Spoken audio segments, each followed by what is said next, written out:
हम लोगों ने मीन कंप्लीट कर लिया था और आज की वीडियो में हम लोग देखेंगे मीडियन और मोड।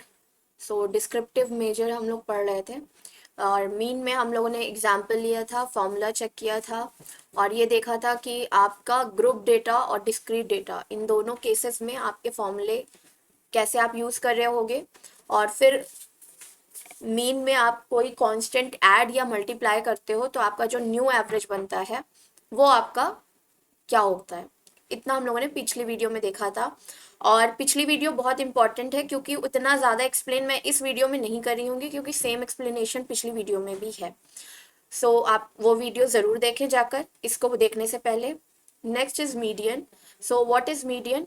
कैटेगोरिकल डेटा के टाइम पर हमने बात की थी इसके बारे में कि यहाँ पर मिडिल वैल्यू जो होती है, middle value in order list, that is median. Okay, so order list की जो मिडिल वैल्यू होती है वो मीडियन होती है। इसमें भी हमारा दो तरह से फॉर्मूले बनते हैं, एक ऑड नंबर के केस में और एक इवन नंबर के केस में। और ऑड और इवन यहाँ पर क्या होता है, आपका number of observations.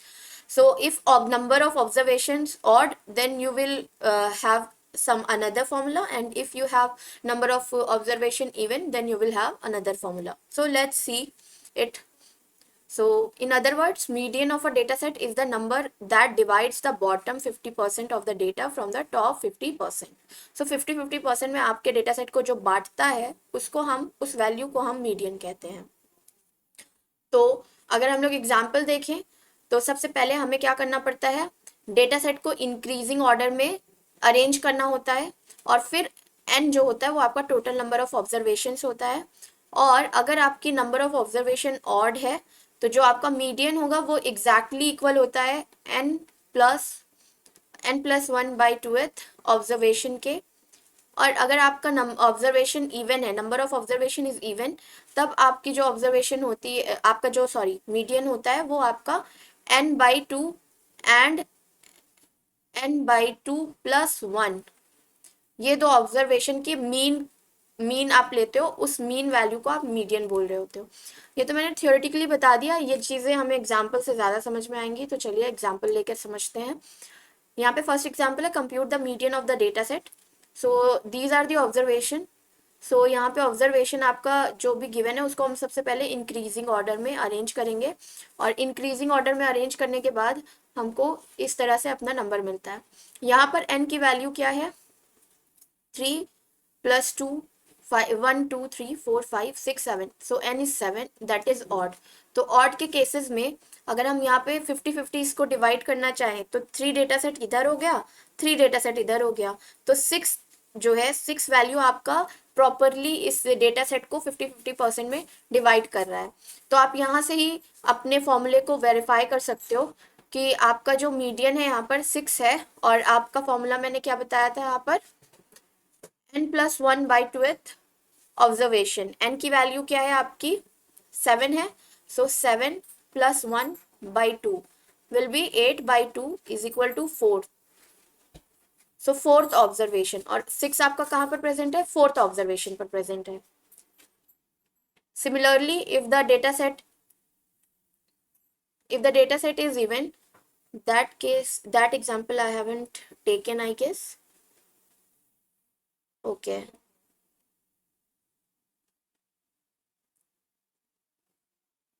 it's okay. हम लोग अपने से खुद एक डेटा सेट ले लेते हैं और डेटा सेट हमारा होगा, यहाँ पर सेम ही डेटा सेट लेंगे। You can say 2, 3, 5, 6, 7, 7, 12। ठीक है, अब यहाँ पर n की वैल्यू क्या हो गई, 8 हो गई। तो नंबर ऑफ ऑब्जर्वेशन आपका क्या हो गया, इवन हो गया। और इवन के केस में आपका मीडियन क्या होगा, अगर आप ध्यान से देखें तो इसको हम लोग कैसे डिवाइड कर सकते हैं, एक नंबर और लेना पड़ेगा 8 ऑब्जर्वेशन के लिए, 14, 1 2 3 4 5 6 7 8।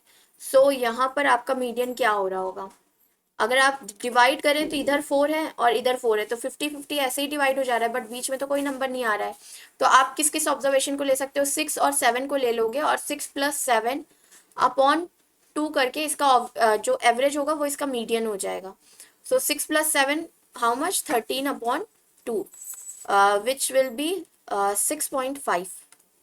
तो इसका मीडियन क्या हो जाएगा 6.5, जो कि आपका यहाँ पर ये कौन सा आपका ऑब्जर्वेशन नंबर है। 6 आपका किस पोजीशन पे आएगा वो हम कैसे देखेंगे, हमारा फॉर्मूला एक बार वेरीफाई करते हैं। एक क्या था आपका, in case of even n/2th and n/2+1, so n/2 8/2 4 आएगा और 8/2+1 आपका 5 आएगा, तो फोर्थ एंड फिफ्थ ऑब्जर्वेशन। तो आप अगर चेक करो तो ये फोर्थ एंड फिफ्थ ऑब्जर्वेशन ही है हमारा। तो इस तरह से आप मीडियन निकालोगे in the case of even और odd number of observation. I hope it's clear to you all people. Then इस केस में वापस से हम देखेंगे एक सिचुएशन कि अगर आप अपने पुराने वाले डेटा सेट में किसी कांस्टेंट को ऐड करते हो तो आपका जो न्यू मीडियन आता है वो क्या होगा, और इसी तरह से अगर पुराने डेटा सेट में किसी कांस्टेंट से मल्टीप्लाई करते हो तो आपका जो न्यू मीडियन होगा वो क्या होगा। तो जैसे अभी हम लोगों ने पिछली वीडियो में पढ़ा कि मीन, अगर आपका मीन सेम है और आपके पुराने डेटा सेट में कोई कांस्टेंट ऐड हो रहा है तो आपका न्यू मीन क्या हो रहा था, न्यू मीन ओल्ड मीन में आप उसी कांस्टेंट को ऐड कर देंगे तो आपको न्यू मीन मिल जा रहा था। तो सेम चीज़ यहाँ पर भी होती है, जो भी कांस्टेंट आप अपने पुराने डेटा सेट में ऐड कर रहे हो, यहाँ पर देखो yi आपका क्या है, न्यू डेटा सेट है, और ये कैसे बना है, पुराने वाले डेटा सेट में कांस्टेंट ऐड करने से। वही सेम कांस्टेंट आप अपने ओल्ड मीडियन में भी ऐड कर देंगे या मल्टीप्लाई कर देंगे तो आपको न्यू मीडियन मिल जाएगा। तो अगर एक एग्जाम्पल लेकर देखते हैं, यहाँ पर एग्जाम्पल क्या गिवन है, गिवन है कि 10 स्टूडेंट्स हैं और उनके मार्क्स गिवन है, और if teacher has decided scale down each mark bye 40%। अब टीचर ने कहा कि ये डेटा सेट जो भी है हमारा, जो भी मार्क्स है हमारे 10 बच्चों का, इन 10 बच्चों के मार्क्स को हम 40% और डिक्रीज कर देंगे। That is each mark is multiplied by 0.4, 40/100 0.4 आएगा। Then find the median of new data set. तो आप क्या न्यू डेटा सेट निकालोगे, यहाँ पर मैंने निकाल के भी रखा हुआ है, ये हमारा न्यू डेटा सेट है। और न्यू डेटा सेट में क्योंकि यहाँ पे ऑब्जर्वेशन 10 है, 10 इज इवन, तो इवन के केस में हमारा मीडियन जो होता है वो n/2th और n/2+1 1th ऑब्जर्वेशन का मीन होता है, राइट। तो n/2 फिफ्थ और n/2+1 सिक्स्थ, तो फिफ्थ और सिक्स्थ ऑब्जर्वेशन का मीन। फिफ्थ ऑब्जर्वेशन हमारी यहाँ पर क्या है, 1 2 3 4 5, तो ये फिफ्थ है और ये सिक्स्थ है। That means 14 + 28/2, it will give you 7 + 14 equal to 21. Am I right?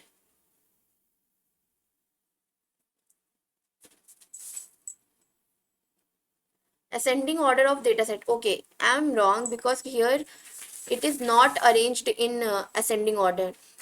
For taking median, we need to arrange our data set in ascending or descending order.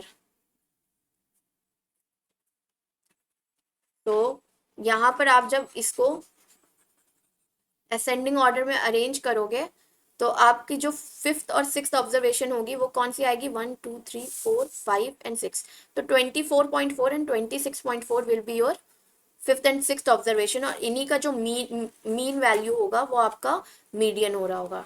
तो 24.4 + 26.4/2 विल बी 4 + 4 8, 6 + 4 10, 10 का 1 carry 5, 50/2 which is equal to 25.4 I guess, right.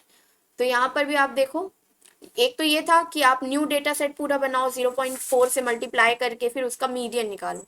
दूसरा क्या था, आप new data set, आपका old data set जो भी है, ओल्ड डेटा सेट से आप अपना मीडियन निकाल लीजिए, और मीडियन निकालने के बाद उसमें आप 0.4 से मल्टीप्लाई कर दीजिए। यहाँ पर ये 63.5 आपका ओल्ड मीडियन है और उसमें 0.4 से मल्टीप्लाई हुआ है, तो आपको तब भी 25.4 वैल्यू ही मिल रही है।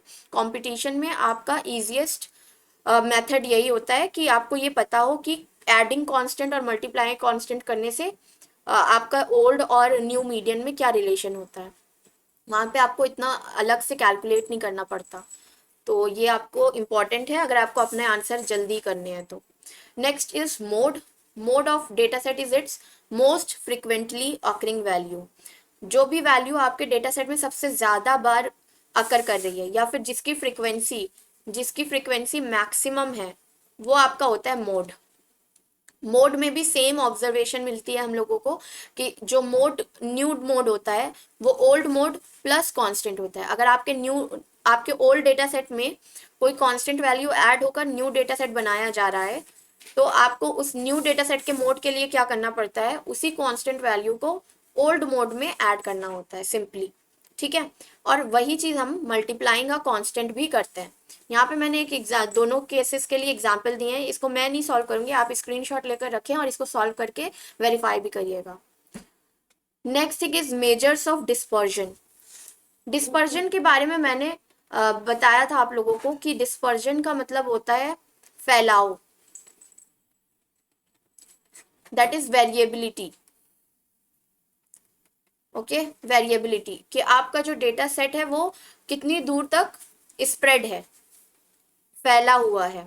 हाँ, तो ये चीज हम कैसे पता करते हैं कि आपका डेटा सेट कितनी दूर तक फैला हुआ है, उसके लिए हम यूज करते हैं range, variance, standard deviation and inter quartile range.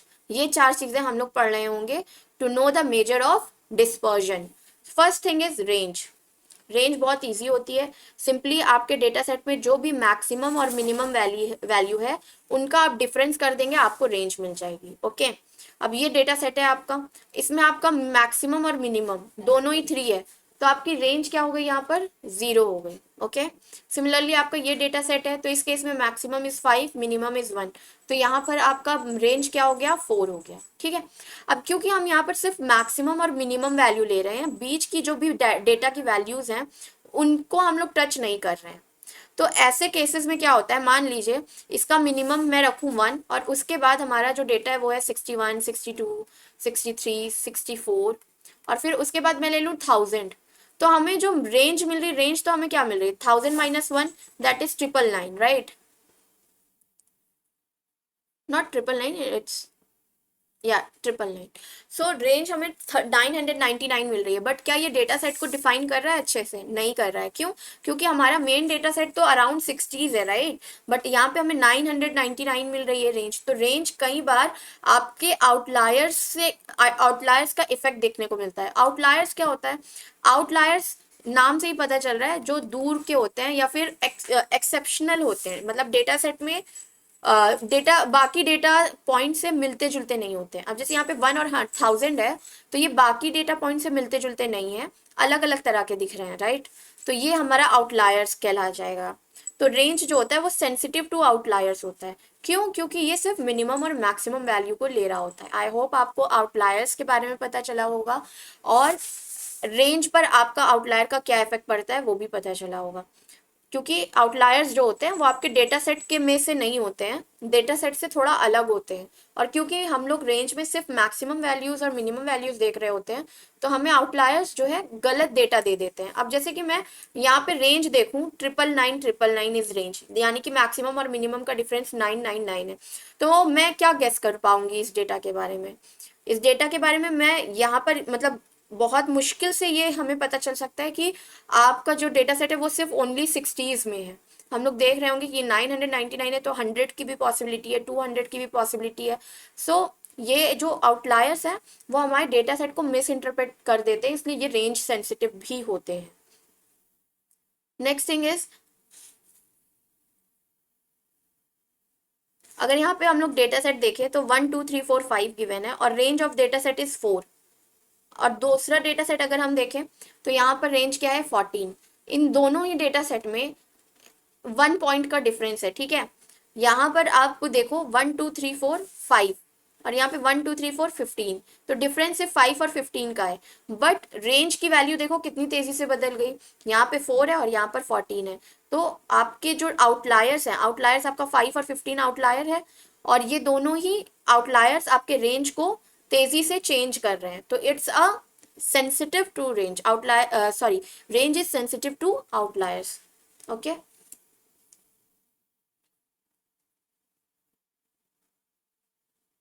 then next is variance. So what is variance? Variance measures the variability, wait,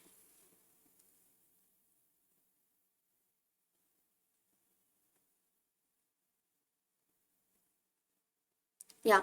So variance measures the variability of a data set and considers the deviations of the data values from the central value. इसका मतलब क्या है? जो variance होता है ना, variance ये आपको क्या बताता है कि आपके जो डेटा पॉइंट्स हैं, मान लीजिए ये सभी आपके डेटा पॉइंट्स हैं, ये सेंटर से कितनी दूर पर हैं। तो सेंटर से जो दूरी होती है, सेंटर से जो वेरिएंस होता है कि आपका सेंटर से डेटा सेट कितना फैला हुआ है, आपका डेटा सेट सेंटर से कितना फैला हुआ है, इस फैलाव को from the centre to the different data points, ये आपको कैसे पता चलता है? ये आपको पता चलता है वेरिएंस से। ठीक है, तो इस सिंपल लैंग्वेज में हमारा ये वेरिएंस था। फिर होता है हमारा एक वेरिएंस का फॉर्मूला। तो जल्दी से हम लोग वेरिएंस के फॉर्मूले को भी देख लेते हैं। दो तरह के वेरिएंस होते हैं, जैसे कि मीन और मीडियन में भी, आप मीन में आपका पॉपुलेशन मीन और सैंपल मीन हमने पढ़ा था, उसी तरह से पॉपुलेशन वेरिएंस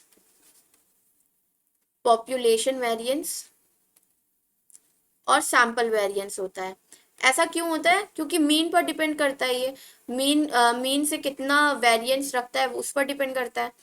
तो यहाँ पर जब मीन आप देखते हो पॉपुलेशन और सैंपल दोनों के लिए, तो यहाँ पर वेरिएंस भी आपको दोनों के लिए देखना पड़ेगा। इसको सिग्मा स्क्वायर से डिनोट करते हैं, और ये हमारा इसका फॉर्मूला हो जाता है, जहाँ पर आप समेशन कर रहे होते हो सभी डेटा पॉइंट्स का डिफरेंस फ्रॉम इट्स मीन। आपका जो मीन है उससे सभी डेटा पॉइंट की डिस्टेंस का स्क्वायर आप सम करते हो, और फिर उसको आप डिवाइड कर रहे होते हो n से, where n is what? Number of population. और यहाँ पर आपका जब सैंपल वेरिएंस होता है तो उसको एस स्क्वायर से डिनोट करते हैं, और यहाँ पर हम सैंपल ले रहे होंगे, और ये भी क्या होता है आपका? Distance from the mean upon n-1। तो ये ध्यान देना है कि यहाँ पर सैंपल के केस में n-1 होता है और पॉपुलेशन के केस में n है। ओके, तो अभी एक एग्जांपल हम लोग लेते हैं कि हम लोग पॉपुलेशन वेरिएंस और सैंपल वेरिएंस कैसे कैलकुलेट करते हैं, उस चीज को हम लोग देख लेते हैं। ठीक है,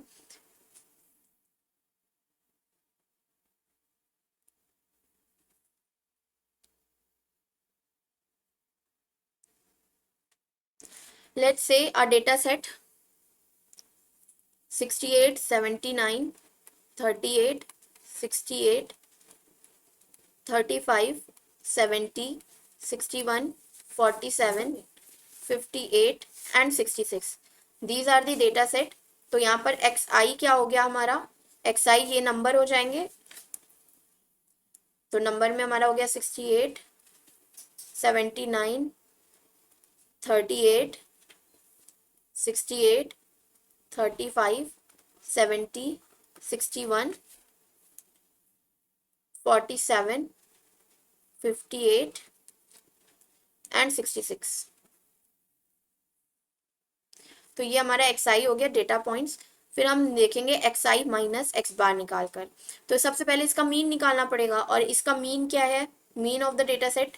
तो उसके लिए हमें इनको सम करना पड़ेगा, और सम आएगा 590, और नंबर ऑफ ऑब्जर्वेशन है 10, तो मीन आ गया 59। तो 68 minus 59 is equal to 9। Similarly बाकी सबका भी निकाल लेंगे, और फिर उसके बाद इसका स्क्वायर हमें करना होगा। तो इसका 11, 2, -12, -1 एंड -7, इसका स्क्वायर करना होगा xi माइनस एक्स बार का होल ऑफ स्क्वायर। तो ये कितना हो जाएगा हमारा? 81, 400, 441, 81, 576, 121, 4, 144, 1 and 49। This is the square. अब इसको सम करोगे तो आपको कितना मिलेगा? 1898। ठीक है, तो पॉपुलेशन वेरिएंस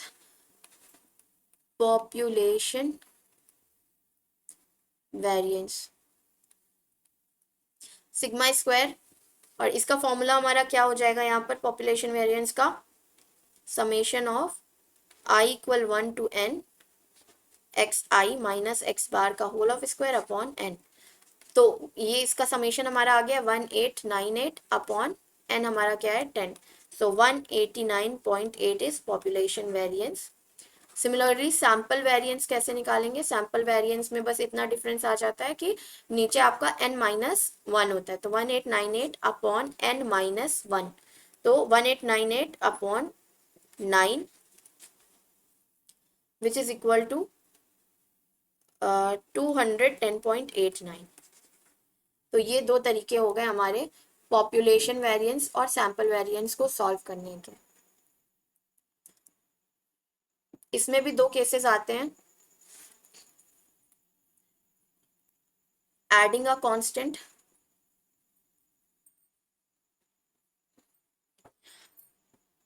तो इसको हम लोग एक बार प्रूफ करके देखते हैं। मान लीजिए कि एक कांस्टेंट, हमारा जो पुराना डेटा सेट है वो है x1 x2 x3 and so on xn, और जो नया डेटा सेट है वो हमारा xi प्लस c करने से बन रहा है, और इसका जो वेरिएंस है सिग्मा स्क्वायर ओल्ड, ये सिग्मा स्क्वायर ओल्ड वेरिएंस है आपका इस वाले डेटा सेट का, और इस वाले डेटा सेट का है सिग्मा स्क्वायर न्यू। तो सिग्मा स्क्वायर ओल्ड का फॉर्मूला हमें क्या मिल जाएगा? सिग्मा स्क्वायर ओल्ड का फॉर्मूला हमको मिलेगा, हमें सिग्मा स्क्वायर न्यू कैलकुलेट करना है, तो सबसे पहले हम लोग सिग्मा स्क्वायर न्यू का फॉर्मूला लिखते हैं, फिर ओल्ड पर आएंगे। तो सिग्मा स्क्वायर न्यू कैलकुलेट करना है हमें, और सिग्मा स्क्वायर न्यू का फॉर्मूला होगा summation of i equal 1 to n y i minus Y bar का whole of square upon n. ठीक है, अब हमें ये पता है कि वाई आई जो है वो एक्स आई प्लस सी के इक्वल है, और वाई बार जो होगा वो एक्स बार प्लस सी के इक्वल होगा। ठीक है, क्योंकि आपका जो न्यू डेटा सेट का मीन होता है वो ओल्ड डेटा सेट में उतना ही कांस्टेंट हम ऐड कर देते हैं। तो यहाँ पर अगर हम वैल्यू इसकी रिप्लेस कर दें तो हमें क्या मिल जाएगा? एक्स आई प्लस सी माइनस एक्स बार माइनस सी, तो प्लस सी माइनस सी कैंसिल हो जाएगा अपॉन एन, और ये आपको क्या मिल जाएगा?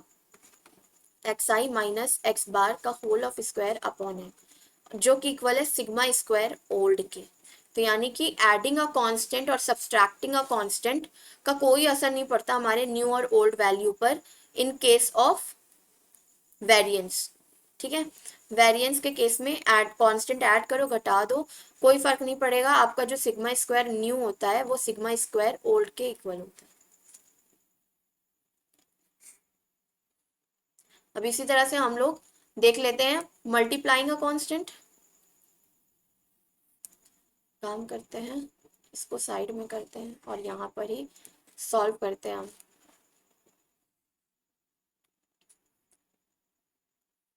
मल्टीप्लाइंग अ कांस्टेंट, तो हमारा जो हमारा वाई आई जो होगा वो क्या हो जाएगा? एक्स आई इंटू सी। तो सिग्मा स्क्वायर न्यू हमारा क्या है? Summation of i equal 1 to n y i minus Y bar का होल ऑफ स्क्वायर, और इस केस में वाई आई हमारा एक्स आई प्लस सी ही होगा, एक्स आई इंटू सी होगा, और वाई बार हमारा एक्स बार इंटू सी होगा। ठीक है, तो यहाँ पर अगर हम वैल्यू अपनी पुट करें तो आई इक्वल 1 टू एन, और वाई आई हमारा हो जाएगा एक्स आई into C minus Y bar हो जाएगा एक्स बार इंटू सी का whole of square upon n.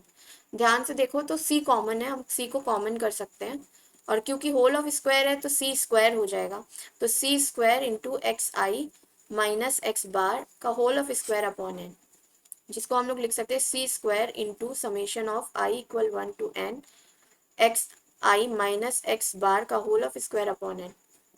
अब ध्यान से देखो तो ये है सिग्मा स्क्वायर ओल्ड। तो ये इंटरेस्टिंग चीज मिली कि जब आपका सिग्मा स्क्वायर न्यू मल्टीप्लाई के कंडीशन में क्या हो जाता है? मल्टीपल ऑफ सी स्क्वायर हो जाता है सिग्मा स्क्वायर ओल्ड के। तो जो न्यू वेरिएंस होता है उस वो इक्वल होगा कांस्टेंट का स्क्वायर इनटू ओल्ड वेरिएंस के, जब आप किसी कांस्टेंट को मल्टीप्लाई करते हो। बट ऐड और सब्सट्रैक्ट करते हो तो आपका दोनों वेरिएंस क्या होगा? सेम हो। तो ये हम लोगों ने पढ़ लिया वेरिएंस का। अब नेक्स्ट पॉइंट देखते हैं for standard deviation. Standard deviation is nothing, it's just a square root value of variance. Okay, तो इसको इतना हमें समझने की भी जरूरत नहीं है क्योंकि ये वेरिएंस से मैच करता है हमारा। तो यहाँ पर स्टैंडर्ड डेविएशन लिख लेते हैं, स्टैंडर्ड डेविएशन। और स्टैंडर्ड डेविएशन क्या होता है, ये भी मेजर ऑफ डिस्पर्जन है एंड इट इज स्क्वायर, ये पेन क्यों रुक गया मेरा, sorry, okay it's okay, square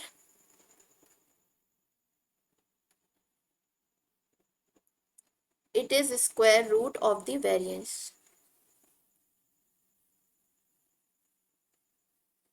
so standard deviation is square root of the variance। तो सिग्मा स्क्वायर होता है वेरिएंस, तो यहाँ पर स्टैंडर्ड डेविएशन जो होगा वो अंडर रूट सिग्मा हो जाएगा। तो स्टैंडर्ड डेविएशन को सिग्मा से डिनोट करते हैं हम लोग, ठीक है।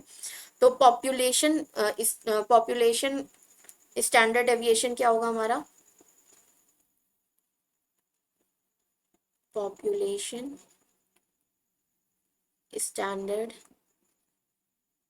डेविएशन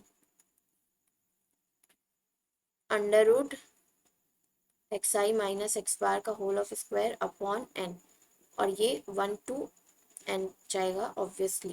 तो यहाँ पे सिर्फ अंडर रूट आ गया। सिमिलरली फॉर सैंपल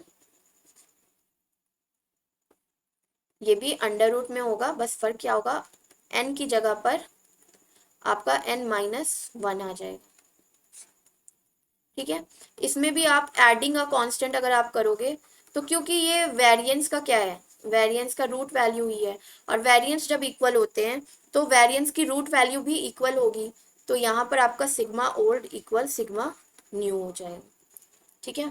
और मल्टीप्लाइंग का कांस्टेंट करके देखते हैं, तो मल्टीप्लाइंग भी सेम आप वेरिएंस से अपने रिलेट कर सकते हो, क्योंकि आपका ये जो है under root value of variance है, तो यहाँ पर दोनों साइड हम लोग अंडर रूट लगा देंगे। तो मल्टीप्लाइंग अ कांस्टेंट, तो यहाँ पर सिग्मा स्क्वायर ओल्ड, ये वेरिएंस का स्क्वायर है, अंडर रूट है, is equal to C square times of sigma square new.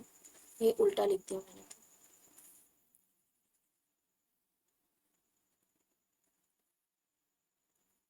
Sigma square new equal C square times of sigma square old. तो sigma new क्या आ जाएगा हमारा, C times of sigma old. तो standard deviation में आपको जब भी आप नंबर आप कोई कांस्टेंट अपने डेटा में मल्टीप्लाई करते हो, तो वो आपका जो नया स्टैंडर्ड डेविएशन होता है वो उसी कांस्टेंट के मल्टीपल होता है to the old standard deviation.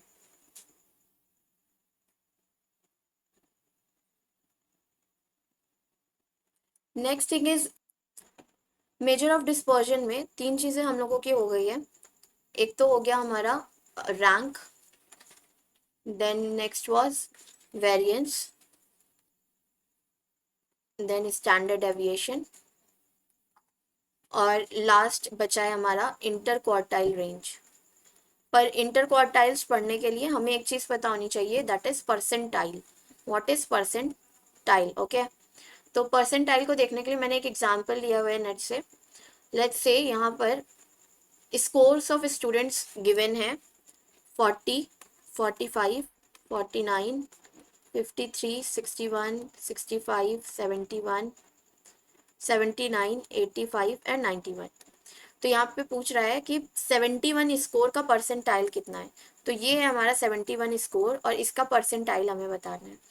तो यहाँ पर परसेंटाइल के लिए हम लोग क्या देखते हैं कि यहाँ पर ये जो क्वेश्चन में गिवन है, आपको बताना है स्कोर 71 का परसेंटाइल। तो ये बताता है कि आपका जो ये स्कोर है 71, तो इसके नीचे इस 71 स्कोर से कितने परसेंटेज वैल्यूज कम है, कितने परसेंटेज स्कोर्स कम है।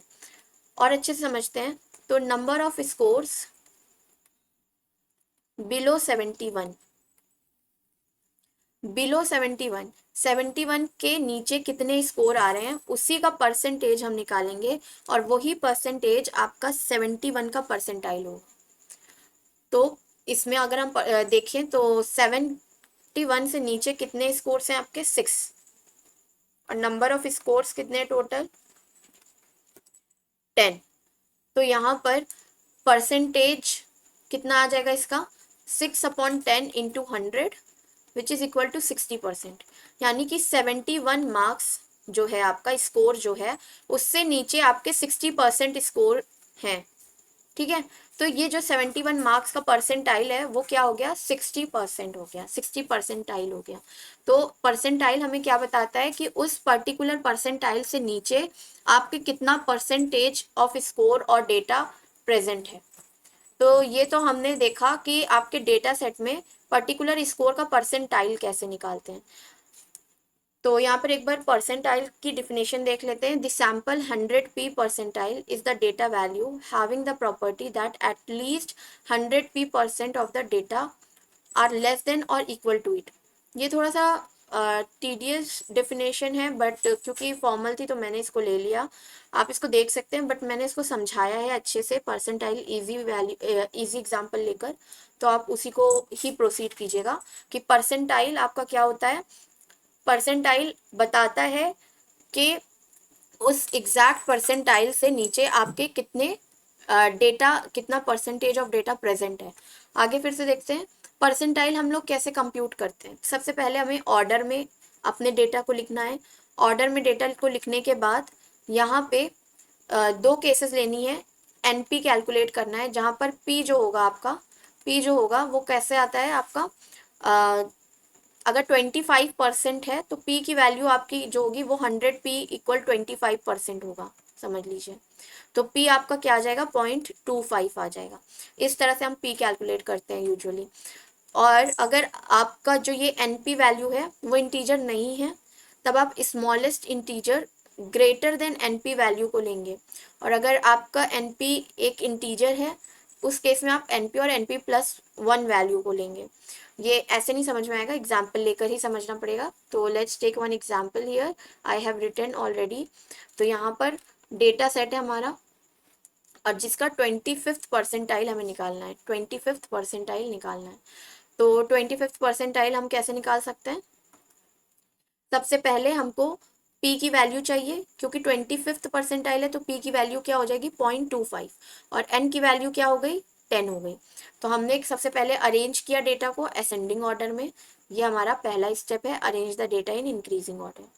फिर दूसरा हमें निकालना है एनपी की वैल्यू। एनपी हमारा आया 2.5, 10 n की वैल्यू 10 है, p की वैल्यू 0.25 है, तो np क्या आ गया 2.5। अब 2.5 इंटीजर तो नहीं है ना। जब इंटीजर नहीं होगा तो हमें क्या लेना है ग्रेटर देन, ग्रेटर इंटीजर लेना है। तो ग्रेटर इंटीजर क्या होगा 2.5 के बाद नेक्स्ट इंटीजर क्या होता है 3 होता है, तो हम लोग 3 वैल्यू को लेंगे। और थर्ड पोजीशन पे जो भी वैल्यू होगी वो आपका 25th परसेंटाइल होगा।